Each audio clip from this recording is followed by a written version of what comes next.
হাল ছেড়ে ক্ষমতা নেই, লেওড়া ধরে টাটানি। বেরো ঘর বাড়ি এখান থেকে। তুমি মুখ সামলে কথা বলবে কিন্তু, না হলে কিন্তু তোমার মুখ আমি মেরে ভেঙে দেবো বলে দিলাম। কি তুই আমার মুখ ভাঙবি? আয় না আয় আয়। সারা গিলে গিলে সব কটা তেল বেড়ে গেছে তাই না? আয় আয়, সব কটা তেল বের করে দেবো। ওমা, এক গ্লাস জল দাও না, খুব যে তেষ্টা পেয়েছে।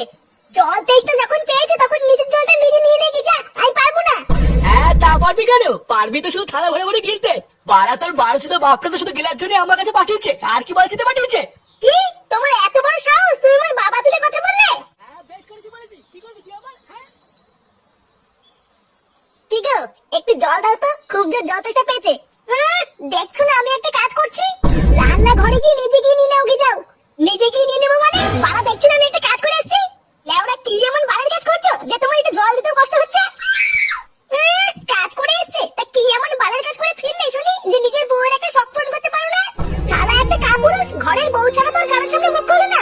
সেই সকাল থেকে রান্না করে বাসন মাজে, আমি একা একা সব কাজ করি। তারপরও তোমার মা এসে যা নয় তাই বলে যায়, তারপরে তুমি এসেও যা নয় তাই বলো।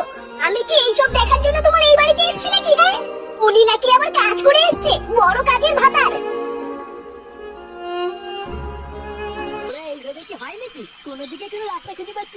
বাড়া যা দিনকাল পড়েছে, একার দ্বারা কাজ বাজ করে সংসার চালানো সম্ভব না। কয়েকদিন ধরে চারিদিকে এত ঘোরাঘুরি করছি, ভোদার আবার তাও কোনো কাজ পাচ্ছি না। হ্যাঁ রে পল্টু, কথাটা তুই খারাপ বলিসনি। দেখ না, আমি কি কাজের কম চেষ্টা করছি নাকি? কিন্তু ওই যে ভালো কোনো কাজই পাচ্ছি না। আরে ভোদা, ওইসব কাজ কাজের কথা বাদ দে বুঝলি। সারা বছরই তো পুরো কাজ করে উল্টে দিলি, এখন আর শেষের কটা দিনের জন্য কাজ মারাতে হবে না। আর 3-4টে দিন পরেই তো নতুন বছর পড়ে যাচ্ছে। তাই এখন আগে এটা ভাব যে নতুন বছরে কি কি প্ল্যান করবি। প্ল্যান? নতুন বছরে আবার কি প্ল্যান করব? যেমন চলছিল ভোদা তেমনই চলবে। আরে না গো পটুদা, নতুন বছরের জন্য আমার মাথায় একটা সেটা ভাঙা প্ল্যান আছে গো। বাড়া আমি তো ভেবেই রেখেছি নতুন বছরে আমাদের এই পুরো ক্লাবটাকে পুরো গাড় পাটা করে সাজাবো। তারপরে এই ক্লাবে কিছু নতুন নতুন সদস্য ঢুকাবো। কি বলো পটুদা? হ্যাঁ, কথাটা তুই খারাপ বলিসনি, ক্লাবে নতুন সদস্যরও দরকার। কিরে ফোটা, সেই দিকে খেয়াল করছি তুই চুপচাপ মন মরা হয়ে বসে আছিস, কিছু হয়েছে দেখি? আর বলিস না বাড়া, আমার এই জীবনটা না পুরো ধ্বংস হয়ে গেছে বুঝলি। আজকে আমরা মাসের শেষের মাইনা দেওয়ার কথা ছিল, তাই সকাল বেলা কারখানায় গিয়ে মাইনা চাইতেই। এই মাঠে যে দুদিন কাজে আসিসনি সেটা কি খেয়াল আছে? তোর বয়স শরীর খারাপ হবে, তুই গারমানি বেরোবি, আর সেই টাকাটাও কি আমরা দেবো নাকি? দেখ ছোট, এখানে কাজ করতে এসেছিস, ভদ্রভাবে ঠিকঠাক কাজ কর, মাইনা পাবি। আর যদি ভেবে থাকিস সেখানে কাজে এসে এইভাবে গলাবাজি করবি, তাহলে ম্যানেজারকে বলে এক ধাক্কা দিয়ে বের করে দেবো। এটাই তো হয় রে, আমাদের মতন গরিবদের সাথে এটাই হয়। বাড়া তোমার বাড়িতে বা সংসারে কি কি সমস্যা হচ্ছে তাতে বাইরের কারো কিছু যায় আসে না। তুমি খেয়ে আছো না না খেয়ে আছো তাদের ওদের কোনো বাল ছেড়া যায় না, ওরা তো শুধু নিজেরটাই বোঝে। হ্যাঁ, তারপরে শোন না আরো কি কি হয়েছে। মায়নাতে মন খারাপ করে বাড়ি ফিরতে না ফিরতেই দেখি মা আর বাবা ঝামেলা করছে। আমি শুধু মাকে গিয়ে একটু বলেছি, ও মা এক গ্লাস জল দাও না, খুব জোর তেষ্টা পেয়েছে। জল তেষ্টা যখন পেয়েছে তখন নিজের জলটা নিজে নিয়ে রেখে যা, আমি পারবো না। কি গো, একটু জল দাও তো, খুব জোর জল তেষ্টা পেয়েছে। দেখছো না আমি একটা কাজ করছি? রান্না ঘরে গিয়ে নিজে গিয়ে নিয়ে নাও, গে যাও।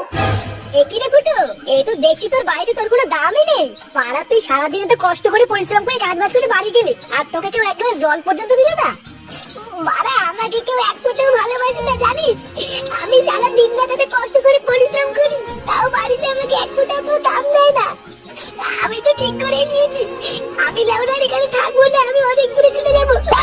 নে রে, এ তো আবার নাগি মানুষের মতন কান্না শুরু করে দিল। না রে ফুটকে, তুই ফুটোর কষ্টটা বুঝবি না। দাঁড়া ফুটো, তুই কান্না করিস না। তোকে বাড়িতে কেউ ভালোবাসে কি বাসে না সেটা পরীক্ষা করার জন্য আমার মাথায় একটা হেভি প্ল্যান আছে। প্ল্যান? কি প্ল্যান? তবে শোন, প্রতিদিনের মতন তুই কালকেও সকাল সকাল কাজে বেরিয়ে যাবি বুঝলি। তারপর আমি আর ল্যাংচে তোর বাড়ি থেকে ডাকবো, কাকু ও কাকু, কাকু তাড়াতাড়ি বাইরে আসো কাকু। এই কি হয়েছে রে, বাড়া এত চিল্লামিল্লি কিসের? সকাল সকাল গাড়মানি গুলো, তোদের কি আর কোনো কাজ নেই নাকি? আরে কাকু, ওইদিকে বিশাল বড় বিপদ হয়ে গেছে, তাড়াতাড়ি চলো। বিপদ? কিসের বিপদ? বাড়াগুলো তোকে সকাল সকাল ঠাট্টা করছিস নাকি রে? যা তো বলে যা, এখন কথা বলে টাইম নেই, অনেক কাজ পড়ে আছে। আরে কাকু, আমরা মজা করছি না, কারখানায় যাওয়ার পথে ফুটো রাস্তায় অ্যাক্সিডেন্ট হয়েছে। কি? ফুটোর অ্যাক্সিডেন্ট হয়েছে মানে? হ্যাঁ গো কাকু, তাড়াতাড়ি চলো, আমাদের ফুটো মনে আর বেশিক্ষণ বাঁচবে না। এইসব তোরা কি অলক্ষণী কথা বলছিস? এইসব হতে পারে না। গিন্নি, কই গো গিন্নি, তাড়াতাড়ি এসো, আমাদের সর্বনাশ হয়ে গেছে গো গিন্নি, আমাদের সর্বনাশ হয়ে গেছে, আমাদের ফুটো অ্যাক্সিডেন্ট করেছে গিন্নি।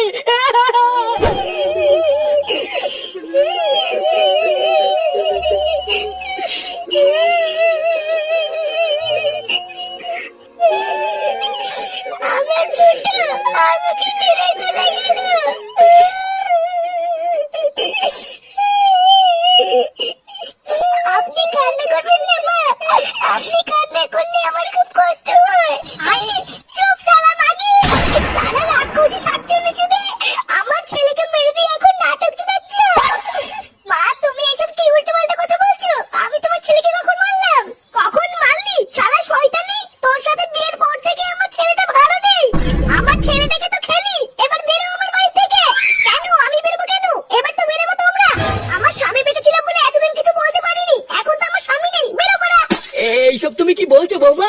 আমরা বেরিয়ে যাবো মানে? চুপ শালা বুড়ো, অনেক হয়েছে তোদের নাটক, এবার বেরো। বৌমা কিসব বলছো তুমি এসব? তোমার কি মাথা ঠিক আছে? মাথা ঠিকই বলেছে, শালা বুড়ো পাঠা। আর কয়দিন থাকবি? বেরো বলে। পাড়ার বাল এতদিন অনেক গাল মারিয়েছো, এবার বেরো আমার বাড়ি থেকে। শালা গাল মারানি বাপটা এতদিন আমাকে অনেক গালিয়েছে, এবার মরে গেছে ঠিক হয়েছে। ওরে শান্তির ছেলে, তোর তলে তলে এই ছিল, এই গাল মেরেছি। তুই ভাই বাপ মরে গেছে খুব ভালো হয়েছে তাই না? সেটাই খুব রস হয়েছে। শালা যেই দেখেছি আমি মরে গেছি, আরে মাগি আর এই শান্তির ছেলে রস বেরিয়েছে। আজ লেওড়াই মাগি আর এই শান্তির ছেলে দুটোই শেষ। খতম। কি করে